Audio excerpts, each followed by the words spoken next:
05:32 a.m., October 14, 1943. USS Enterprise, somewhere in the Solomon Sea. The aircraft carrier's steel deck vibrated under Petty Officer Second Class Marcus Chen's boots as he crouched beside the starboard 20mm Oerlikon gun mount. Salt spray misted his face. The gun barrel was warm from the previous night's action. Chen could smell cordite residue and hot metal mixing with the ocean's brine. Above him, the pre-dawn sky showed the first pale edge of light. In 2 hours, Japanese bombers would come. They always came at dawn. And when they did, Chen's gun crew would have exactly 47 seconds of ammunition before running dry. Not enough. Never enough. The problem wasn't the gun. The Oerlikon was reliable, accurate, devastating against aircraft when it connected. The problem was the loading system. Navy doctrine required ammunition belts to be loaded in specific sequences: armor-piercing, tracer, high-explosive, incendiary. The pattern was designed for maximum effectiveness against varied targets, but it was slow, critically slow. Loading a fresh belt took Chen's crew 93 seconds under combat conditions. During those 93 seconds, the gun was silent, defenseless. Japanese dive bombers could complete their attack runs in less time. Chen had watched it happen twice in the past month. Watched bombers streak past silent guns while crews fumbled with ammunition belts in the darkness. The first time was October 2nd. 4 Aichi D-3A dive bombers dove on Enterprise from the northwest. Chen's gun tracked the lead aircraft perfectly, fired 47 rounds, scored hits. The bomber's wing folded and it tumbled into the ocean. But then the belt ran empty. His loader, Seaman First Class Tommy Rodriguez, grabbed a fresh belt from the ready locker. Standard loading procedure: thread the belt through the feed mechanism, align the first round with the chamber, close the breech, check for proper seating. 93 seconds. The second bomber dropped its payload while Chen's gun stayed silent. The bomb missed Enterprise's flight deck by 30 feet, close enough to shower the gun mount with seawater and shrapnel. Rodriguez took a metal fragment in his shoulder. Not serious, but it bled through his shirt for the rest of the engagement. The second time was October 8th. 6 bombers this time, attacking in pairs. Chen's crew shot down one, damaged another. Then the ammunition ran out. Again. The loading drill began again. Same procedure, same delay. This time a bomb hit Enterprise's forward elevator. Killed 8 sailors, wounded 14 more. Chen heard the screams from his gun position, heard the damage control alarms, smelled the smoke and burning metal. That night, Chen couldn't sleep. He lay in his bunk listening to the ventilation fans and thinking about those 93 seconds. About the sailors who died while his gun sat loaded but silent. About the bombs that fell while his crew followed proper procedures. There had to be a better way. Chen grew up in San Francisco's Chinatown, where his father ran a small machine shop. Chen learned to work with his hands early, learned that efficiency meant survival in a competitive business. His father's shop specialized in custom modifications, taking standard equipment and making it work better, faster, more reliably. The Navy had trained Chen to follow procedures. His father had taught him to find solutions. The solution came to him during the morning watch on October 12th. Chen was cleaning his gun, running through the standard maintenance routine, when he noticed something. The feed mechanism was designed to accommodate one belt at a time, but there was space, room for modification. What if he could load 2 belts simultaneously? Not connected, but positioned so that when the first belt ran empty, the second would already be in position. It would require bypassing the standard feed mechanism, require custom hardware, require violating regulations, but it might work. Chen mentioned the idea to Rodriguez that evening. Rodriguez was skeptical, said it sounded dangerous, said it would probably jam the gun, said the officers would court-martial them both if they got caught modifying equipment without authorization. Chen said Rodriguez was probably right about all of it, but he asked Rodriguez a question that changed everything. How many more sailors had to die while they followed proper loading procedures? Rodriguez thought about that for a long moment, then nodded. said he'd help. They worked at night. After the evening watch, when most of the crew was asleep, the machine shop was quiet except for the constant hum of the ship's engines and the whisper of ventilation systems. Chen had access to the shop because of his maintenance duties. Rodriguez stood watch while Chen worked. The modification required fabricating a secondary belt guide. Chen used aluminum stock from a damaged aircraft part, cut and shaped it with hand tools to avoid the noise of power equipment. The work was precise, delicate. The guide had to position the second belt exactly right. Too high and it would interfere with the primary feed. Too low and the belt would jam. It took 3 nights to get the dimensions right. Chen would make a piece, test fit it on the gun during his maintenance rounds, then return to the shop to refine it. By the 4th night, he had a working prototype. The secondary guide clipped onto the gun mount's existing structure, looked almost like original equipment. Installing it was harder. Chen had to work in darkness, by touch, while Rodriguez watched for officers making inspection rounds. The secondary guide mounted behind the primary feed mechanism. Once installed, it allowed a second ammunition belt to be pre-positioned and ready for immediate engagement. When the first belt ran empty, Chen could switch to the second belt in under 10 seconds instead of 93. They tested it during the morning watch on October 13th. No combat, just function checks. The system worked. Both belts fed cleanly, no jams, no interference. The switch between belts was smooth, fast, almost instantaneous. Rodriguez timed it, 8 seconds from empty to firing. But they hadn't tested it under combat conditions, hadn't tested it when adrenaline was pumping and bombs were falling and everything was chaos. That test would come the next morning. The general alarms sounded at 07:18. Radar had picked up incoming aircraft. 12 bombers, 6 fighters, approaching from the northeast. Chen's battle station was gun mount 7, starboard side. He arrived to find his crew already in position. Rodriguez at the loading station. Seaman Second Class Mike Walsh on the trigger. Chen as gun captain, responsible for targeting and fire control. The gun was already loaded with the primary belt, 47 rounds of mixed ammunition. The secondary belt was positioned in Chen's modified guide, ready for immediate engagement. Nobody else on the ship knew about the modification. Chen had told his crew it was an authorized upgrade. Not quite true, but not quite false either. The Japanese formation appeared as dots on the horizon, then grew larger. Chen could see them clearly now through his binoculars. Aichi D-3A dive bombers in tight formation. Nakajima A-6M fighter escorts above and behind. They were coming straight for Enterprise. Other guns around the ship opened fire first. The 5-inch batteries engaged at maximum range. Puffs of black smoke dotted the sky as shells exploded among the formation. One bomber took a direct hit and exploded. Pieces rained into the ocean. But the rest kept coming. At 800 yards, Chen gave the order to open fire. Walsh squeezed the trigger. The Oerlikon hammered. Tracers reached out toward the nearest bomber. Chen watched the rounds walk across the aircraft's fuselage. Hits sparked along the engine cowling. The bomber's engine began trailing smoke, but it stayed in formation. The range closed rapidly. 600 yards. 400. The bombers were starting their dive now, rolling over into their attack runs. Chen's gun tracked the lead aircraft. More hits. The bomber's starboard wing erupted in flames. The pilot tried to pull out of the dive, but lost control. The aircraft slammed into the ocean 200 yards from Enterprise's bow. First kill. But the belt was nearly empty. Chen could feel the rhythm changing as the last few rounds fed through. In 10 seconds, the gun would be silent. Under normal procedures, it would stay silent for 93 seconds while Rodriguez loaded a fresh belt. The belt ran empty. Walsh squeezed the trigger. Nothing. The gun was dry. But instead of beginning the standard loading procedure, Chen activated his modification.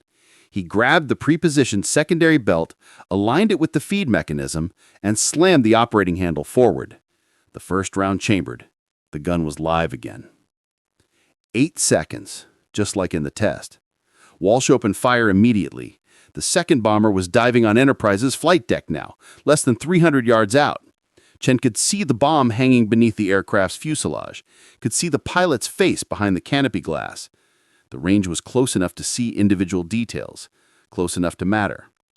The Oerlikon's fire stream intersected the bomber's flight path. 20-millimeter rounds tore through the aircraft's aluminum skin. The engine exploded. The bomber rolled inverted and dove straight down, missing Enterprise's flight deck by less than 50 feet. The bomb exploded in the water, sending a column of spray high into the air. Second kill. And Chen's gun was still firing while other positions around the ship fell silent to reload. The modification worked. But Chen's gun crew wasn't the only one that noticed. Gun Mount 5, just 20 feet away, had run out of ammunition at almost the same moment. Their crew was following standard procedure. Chen could see Rodriguez from the other gun struggling with an ammunition belt, trying to thread it through the feed mechanism while bombs fell around them. It was taking too long. Way too long. The third bomber was diving on that section of the ship.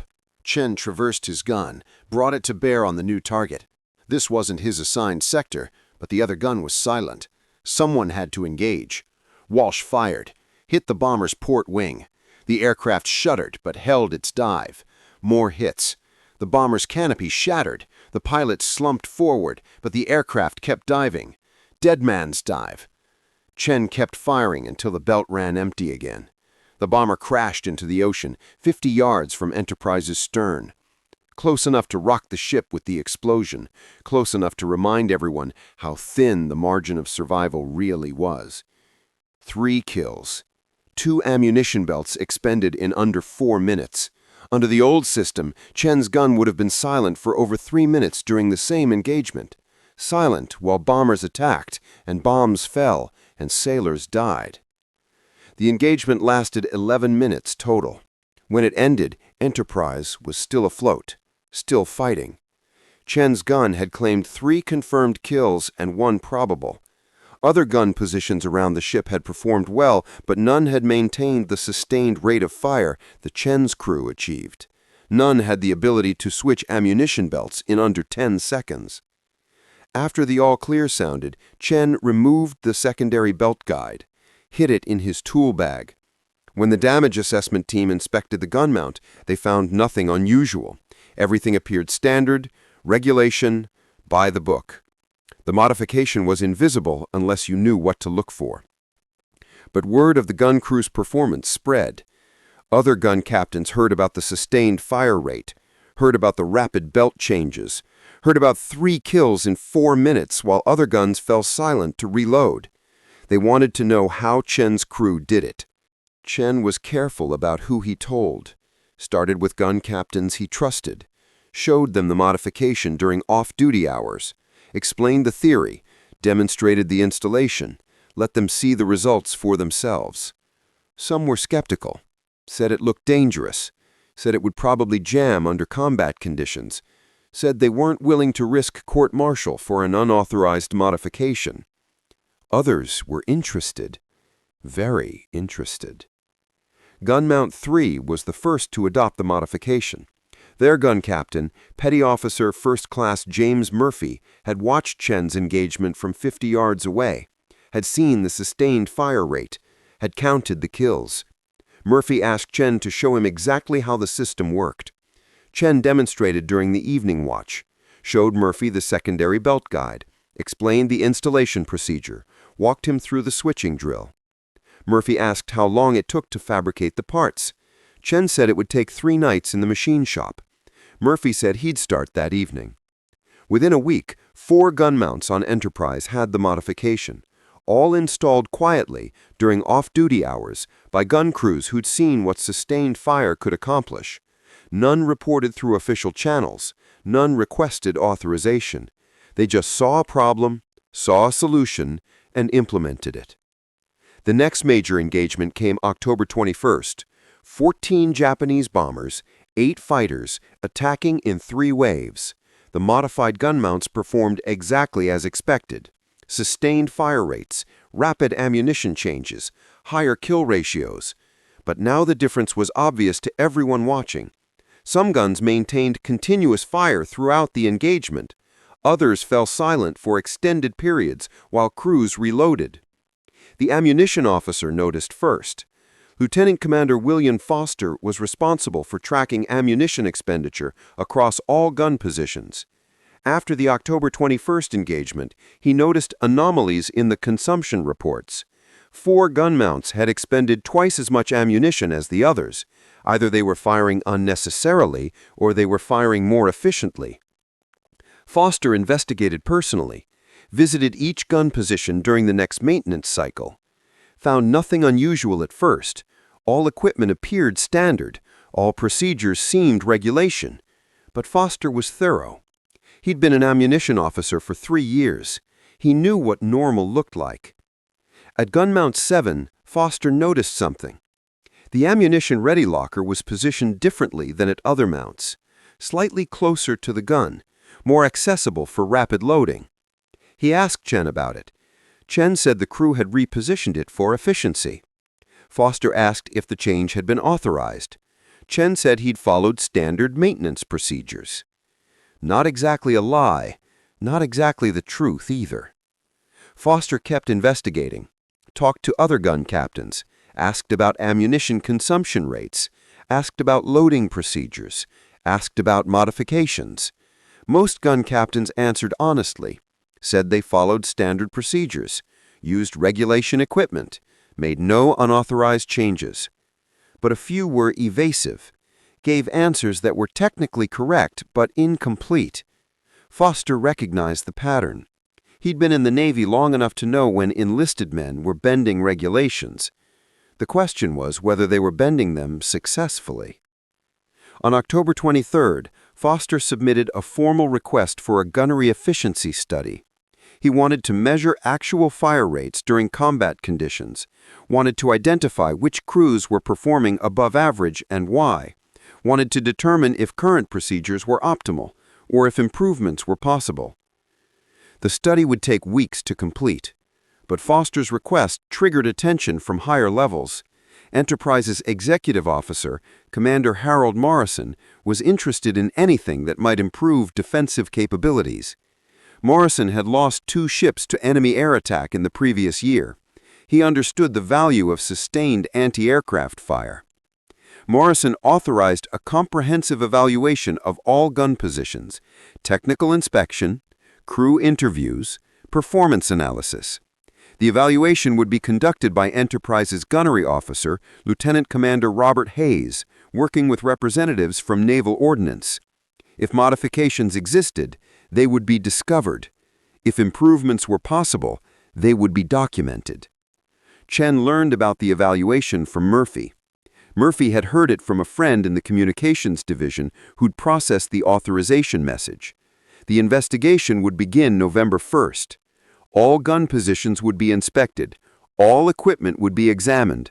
All modifications would be documented. Chen had 8 days to decide what to do. He could remove the modification, hide the evidence, pretend nothing had changed, go back to 93-second loading times and hope no one noticed the difference in performance, or he could risk everything and demonstrate that the modification worked. Rodriguez thought they should remove it, said the risk wasn't worth it, said they'd proven the concept worked, but now it was time to be smart.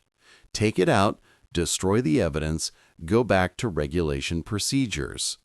Murphy disagreed, said the modification had saved lives, said it would save more lives if it spread to other ships, said hiding it now would be worse than never installing it. Chen thought about both arguments, thought about the sailors who died during ammunition changes, thought about the bombs that fell while guns stayed silent, thought about the difference between following regulations and winning battles. On October 31st, the night before the evaluation began, Chen made his decision. He didn't remove the modification. Instead, he refined it, cleaned up the installation, improved the documentation, prepared a complete technical briefing. If they were going to discover it anyway, he wanted them to understand exactly what it did and why it mattered. The evaluation team arrived at Gun Mount 7 at 0830 November 1st. Lieutenant Commander Hayes, 2 ordnance specialists, and a technical photographer. They began with the visual inspection of all equipment, checked ammunition storage, loading mechanisms, fire control systems. Everything appeared standard until they reached the secondary belt guide. Hayes noticed it immediately, asked what it was.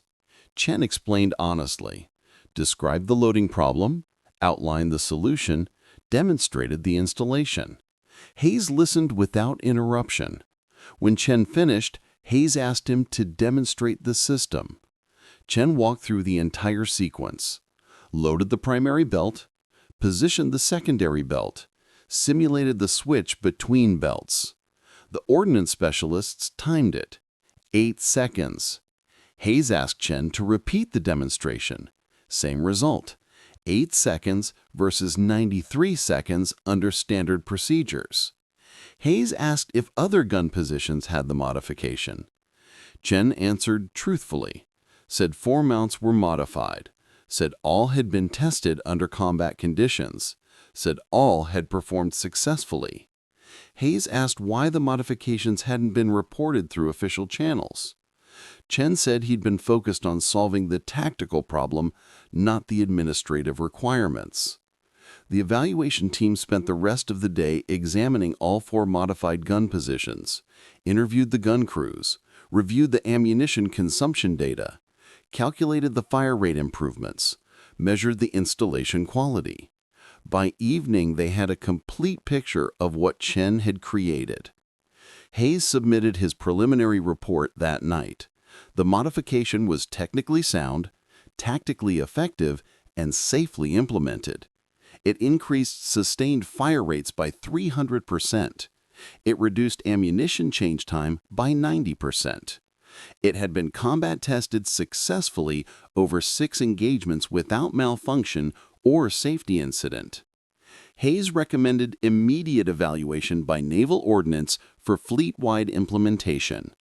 The recommendation reached Admiral William Halsey's headquarters within 48 hours. Halsey was commanding Task Force 58, responsible for carrier operations throughout the Pacific. He'd been looking for ways to improve anti-aircraft effectiveness since the beginning of the campaign. Chen's modification represented exactly the kind of tactical innovation he needed. Halsey authorized immediate testing on 3 additional carriers. If the results matched Hayes's report, the modification would be standardized across the entire Pacific Fleet. Chen's 8-second ammunition change would become official doctrine. But Chen never learned about Halsey's decision. On November 7th, 6 days after the evaluation, Enterprise was attacked by 18 Japanese bombers during a dawn raid. Chen's gun mount engaged 12 aircraft over 14 minutes, claimed 4 confirmed kills and 2 probables. The modified ammunition system performed flawlessly throughout the engagement. A bomb from the last aircraft exploded 30 feet from gun mount 7. Chen was killed instantly along with Rodriguez and Walsh.